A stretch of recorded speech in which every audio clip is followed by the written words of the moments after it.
What is going on, everybody? Hope you're all having a good Monday. I'm going to talk through a little bit of this early slate. There's not going to be a whole bunch to go through with the baseball. You're going to realize that basketball go through so many different things, but when we go through the baseball shows, it's going to be mostly Q&A. It's going to be talking about the same things that we like, and once we have our new videos uploaded with SaberSim, I did want to let you guys know about this. We'll incorporate different parts of that into a lot of our stuff, especially for those people who are using SaberSim through us, which we really appreciate, and I think it's a really good offering. So check that out. Just a reminder to everyone that Pittsburgh and St. Louis is postponed.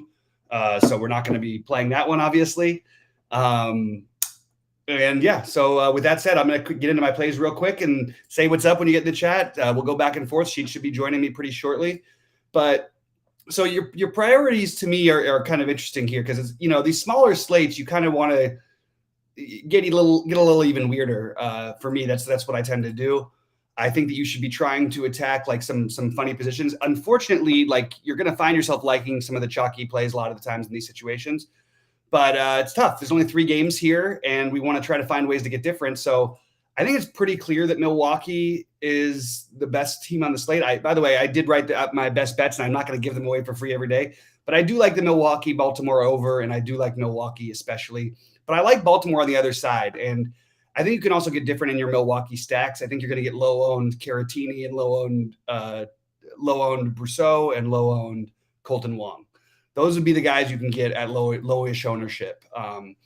On Baltimore side, what I'm going to try and do is force in some Mullins and some of the overspend seemingly. The Mullins, Odor, something like that. I like Trey Mancini as a 2,900 first base. That seems kind of crazy. I don't want a full stack of Baltimore, but maybe that's a good way you can get a little different, is get a little bit exposure to this game. The wind's blowing out to left, so it does, when you hear game stacks going forward, that's the part that makes a difference, is like the weather, the umpires, some cases, 2 bad starting pitchers and bad bullpens. Like, it's not we're saying, oh, because one team goes off, the other team's going to. We're trying to, it happens sometimes because of the situation. And this one, you have, the better hitting weather on the slate.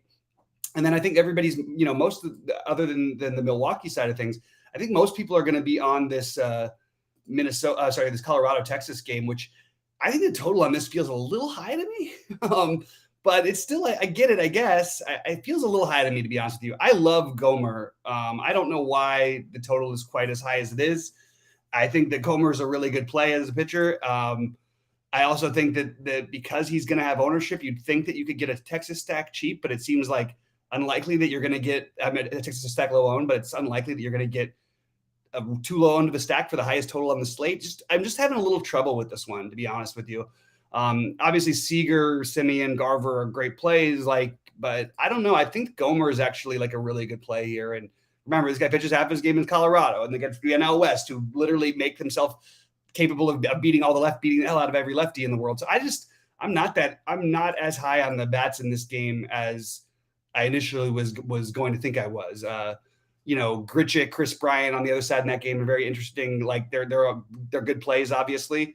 But I don't know that I want to get exposed outside of the pitching on that side. And maybe that's what I'll do, is play these expensive Baltimore bats. Don't pay up for the Texas, Colorado bats, and don't pay up as much for Cleveland and KC. But I do think Cleveland, especially Jose Ramirez, always, because he can literally win a slate on his own.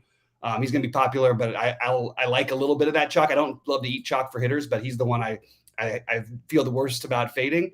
And I'm not personally getting on to the KC side of the hitting at all here. So I'm going to be playing Savali on the other side.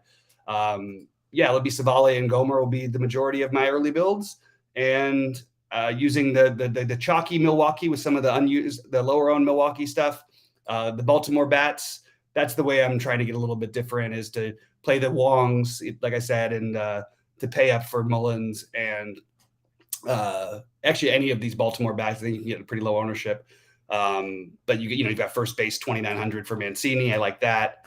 And then even though I do like the Cleveland stuff a little bit, I think I think you're getting guys like Stephen Kwan it's going to be really, really chalky. If you're playing a cash game type of build or you're stacking them, of course I get it. But I just don't want to play these guys at crazy high ownership. The only one I'm willing to take some to do that with as a one-off would be Jose Ramirez. All right, let's get into it. So no video or audio. Oh, no. Oh, yeah, there we go. No, there was the video and audio. We have to start them early because otherwise we come in and then we just end up going over the same questions over and over again. So guys, jump on in and pop in any questions or thoughts on the slate because there's not a whole lot else for me to talk about on this small of a slate. We did release a video for our first early look of the tonight's main slate. I'm happy to discuss that a little bit. I do want to point out that let me see. Yeah, I mean, I guess I'll just go through my highlights of that one. Patino Bundy with Atlanta as my favorite stack, even though it's chalky. And to get off of it, I'm going to play San Francisco, LA, Miami, and Tampa Bay in that order. San Francisco, I'm sort of forcing some in because I think it's a way to get different. So that's what I've got for now. I did put up my bets of the day. There's only like a few of them I like. You're not going to see much from me on the bets early in the season for MLB. But I will put up every one of them that I think is that I like, that I not think is viable, that I think that I like. Yeah. All right, let's see what else we got. Yeah, I'm definitely worried about playing Gomer, but I'm also willing to play all these guys because no pitchers are getting extended. And Gomer's a good, he's not a bad pitcher. And games shouldn't be higher totals in Texas than they should be in Colorado. So I'm not worried about it as much. But yeah, you can completely go a different route if you want to. There's not a whole lot to choose from. There's 3 games. So I've got 6 pitchers to choose from. So I'm fine with it from that perspective. I don't play cash games. And I think playing cash games on this early slate is sort of like, what are we even doing? Don't do it in baseball. I just think it's really silly when you get a 3-game slate and people are playing cash game lineups. It's just, you want some cash game type of plays, sure, some guys to hold your lineups down or whatever, but I just don't understand cash game plays on a 3-game slate. So I hope that's not what we're talking about. I think that I love SaberSim. I mean, you can get us through SaberSim and you have all of our packages, all of our stuff, all of our core plays, Ryan Rohde's Sheets' projections, the industry-wide projections, the average ownership. All of these things are really cool things that I think that are really nice that you can get from through SaberSim through us. So I would say, yes, that is I think you should take a look at it. I think it's really, really, really, really good. Do I stick with 5-man stacks and smaller slates? No, I don't. I don't think you should be 5-man stacking unless you love the stack. I think you're fine to do it. If I did it, it would be Milwaukee for me, or Texas, I guess, or Colorado, but I would be logical ones. But I don't really think you need to go out of your way to 5-man stack on a 3-game slate. Again, don't listen. It's not a 4-game slate. Remember, we lost the game here, so you don't need to worry about stacking. I do want some correlation, so I'll try to do 2, like a 4-2-1-1 or something, or like a 3-3-2, or because I think there is some value in the correlation, but overall, I don't think you need to overly force in a stack unless you really like one on 3-game slates in general. All right. I don't know where Sheets is. He's supposed to be here, but I guess he's not showing up. So it's just me and you guys. So keep popping in the questions. And I'm happy to answer, talk about anything. I just don't have a whole lot else to get into. Do I like Carlos Hernandez? I think it's fine. That would be the next guy I would go to. Personally, I like Gomer better. I like Gomer, Savale, and then I would go Hernandez or Hauser, and I would probably skip Hearn or Zimmerman.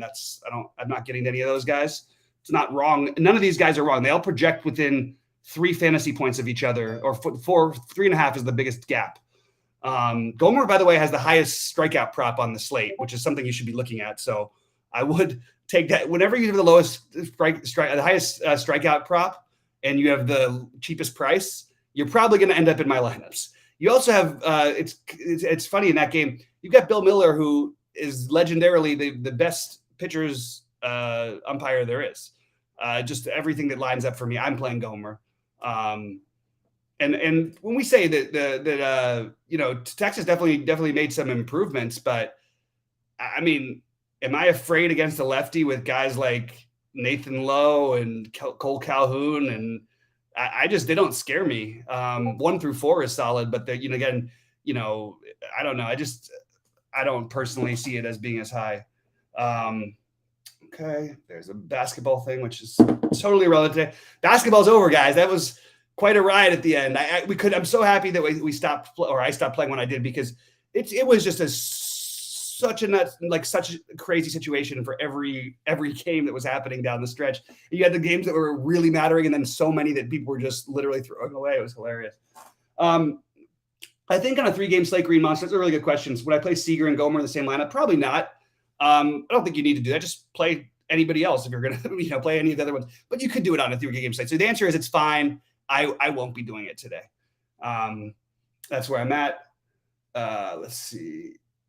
Oh, no, I don't have any extra questions. But yeah, I would, yeah. By the way, it's great to have this baseball. I'm going to be able to get some more stuff done during the day. We're going to update stuff on the sites. We're going to have on the site. We're going to have so much better stuff because I don't have to like literally go digging into 5 million different things. And the cool thing is I post my early builds on our site, but I'm only doing like a couple lineups. That's how I do baseball for the first couple of weeks is I just play a couple big lineups, spread out a little bit of like maybe 10 or 15 in the $15 stuff. And then one in the 555 or the whatever is on each site. But I don't like, I don't like early in the season going crazy because I want to pick up some trends that I want to spot some weaknesses and some bullpens and some things that I can sort of try and take advantage on as the season goes, try and get a better feel for it. I just think it's the smartest way to do it. And also correlates with the fact that I like to bet on the NBA basketball stuff. So I can sort of like change my focus. But I do post my early builds. And for baseball, they're much more valuable than they are for basketball because they're not going to change that much. They're going to be very similar. So it is something that I would encourage people to take a look at. It's under my ownership, but as I start playing more, I'll start listing out like actual ownerships I have of the players. It's just hard to do when you're only playing like your initial builds are only like 2 lineups. But that's probably going to be basically what my main lineups look like. Yeah, every now and then there's some extra research or weather changes and certain things will happen, but they are much better feel for what I'm actually doing than basketball when we don't know the 500 guys who are going to be ruled out before lock. Baltimore is both. That's a good question, but yes, it's both. Yo, Ronald Jones, what's up? Baltimore, yeah, but yeah. Anyway, by the way, there's no like brainchild on a 3-game slate. Okay, so you have to just try and find ways to get different, and you have to make sure to try to, if you can, have on a slate like this, you would want to try to find 3 guys you can get at less than 10% at least, depending on the size of the tournament you're playing. So if I'm playing even like 100 man or 150 man big buy-in or something like that, I'll eat a little more of the chalk. But if I'm playing like a 500 person tournament, there's no way I'm just going to go out there and eat like crazy amounts of chalk because it's baseball. It's super high variance. Nothing is an obvious spot and nothing is, you hear people say this, every time somebody says a hitter's a lock, don't ever listen to that person talk about DFS again. There is no such thing as a lock in baseball of any kind. So don't ever buy that with a hitter. Pitchers, it can be different. But anyway, it's a very, very different game. And I'm just sort of reminding myself as I started playing early this year, not up to the greatest start, but that's what happens. You get your few things right. And then, it's whether you stack or not. Yes, you can get away with a 5-man stack. You can win a tournament with a 5-man stack on a 3-game slate, but I don't think it's the optimal way to go. It's just sort of like the lazy man's way of doing things. That's another reason why I'm not as big of a fan of it. I would rather get different than how the whole field plays in general. And on slates that are 7 games or less, I don't think that stacking is it feels sloppy to me and weak the way people do it. And yeah, can you win if you're playing 150? Yeah, it's a lot easier to play when you're max entering that whatever that tournament is. If you're not, you do need to find little ways to get different. Guys, pop in any other questions or thoughts or any end of the season things. I'll be here for a few more minutes, or I'll stay longer if you guys have more to talk about. I think we were waiting on the Baltimore. No, we had just gotten it right before we got in there. The lineup, which was pretty much exactly what we thought for Milwaukee. Yeah. So, yeah, I mean, just to go through some positions, guys to get using to get different are guys like Mullins and Odor, but I think Mancini's a good price point play. Maybe a pivot off of Hira, who I actually really like, but I'm probably going to play Hira. But like, I do really think that if I wasn't playing him, I'd be playing Mancini at first. Catching sort of sucks, so taking the best hitter is usually the good option. That would be the kind of thing I would be doing more than I would want to play Seager. Although Seager's okay, I think I would rather just spend it for one of the other good, whether it's Adames or we have no free. Yeah, I guess Adames.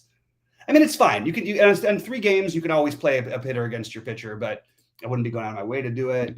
But like I'm finding a catcher if I end up with Caratini basically at the top, exactly middle or bottom. Caratini, Perez, and Diaz at first base. I mentioned Mancini or Hira. If I was going a different direction, it would probably be CJ Cron. Second base, I like the idea of getting different with Odor because I think you're going to get really low ownership. I like the idea of Colton Wong, who's going to be really low owned in your stacks just because of the ownership. I do think Solak makes some sense. What is he? He's averaging 27 fantasy points per game. How many games did he play? One? Yeah, he played the one game and he was 2 for 3 with 4 runs, 2 walks, a home run. Jesus, that's quite a game.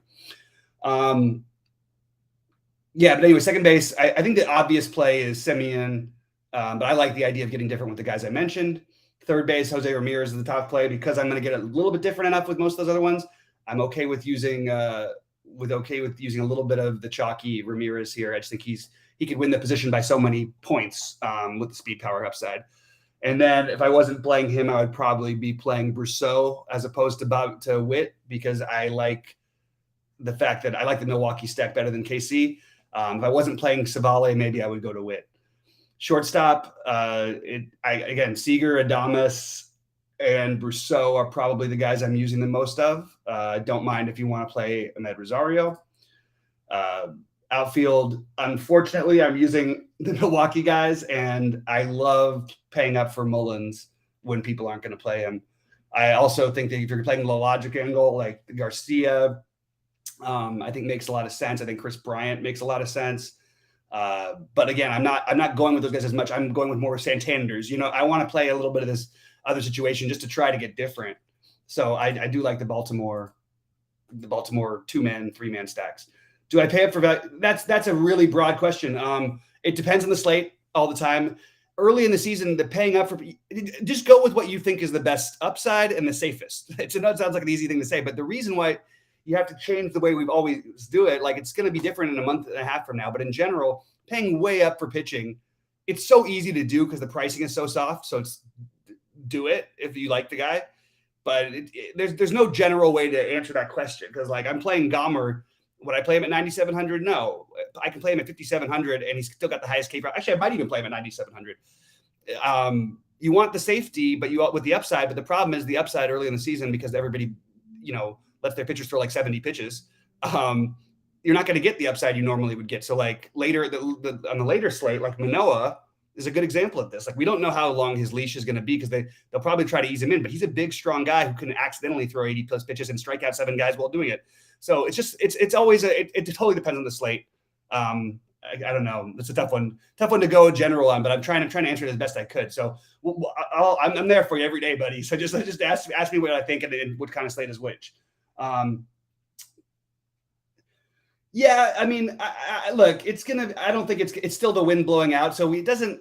The answer for that question is on this slate. It doesn't really matter because we have 3 games to choose from. On other slates where we're talking about things, we're like, yeah, they did make some changes, but if it's wind still blowing out, it sort of neutralizes it. So I'm not worried about it on this kind of a situation. Yeah, see, I don't like, so the Green Monster, that's exactly what I won't be doing. That's just Chalk City. So I'm not going to be stacking the chalky, the chalky Texas, Colorado stacks. I'm just not going to be doing it. So I'm okay if somebody else wants to, that's just not what I'm doing. There's one chalky one I was going to eat. It's going to be the Milwaukee stack, and I'm going to get different with my guys I mentioned. And let's see. But the truth is about the fences in Baltimore. Like we really don't entirely know. I still have them rated to be one of the better hitters parks in baseball. But yeah, it's certainly something to think about. But you don't want to overthink about it. There's no right answers in baseball. You know what I mean? Like you could be the best player in the world and you could lose for 20 straight days. You could be the worst player in the world and throw in a lineup and just get there. It's a crazy high variance game. You shouldn't be, if you're ever playing like 1 lineup or 2 lineup or 3 lineups or in a day is that if you're less than that, I think you should spread it out and play smaller or keep those in only single entries or 3 max tournaments because it's really bad to not get exposure to these different situations in a sport that's so high variance. You're actually playing safer if you spread out your ownerships a little bit, especially as it relates to hitting. All right, guys. Well, it's been a blast. I'm going to get out of here soon. I'm going to try to go get this cleared up, get a beard trim, a haircut, try to get back my life together after being sick for a while and it's really starting to feel a little better, but it's still not totally gone. Not even COVID too, just a weird lingering thing. So hopefully that gets out, that gets better. I do feel like a whole different person today than I did yesterday. So, or I guess I should say 2 days ago, but we're ready to roll. All this stuff is up on the site and let's make some money today. Good luck, everybody.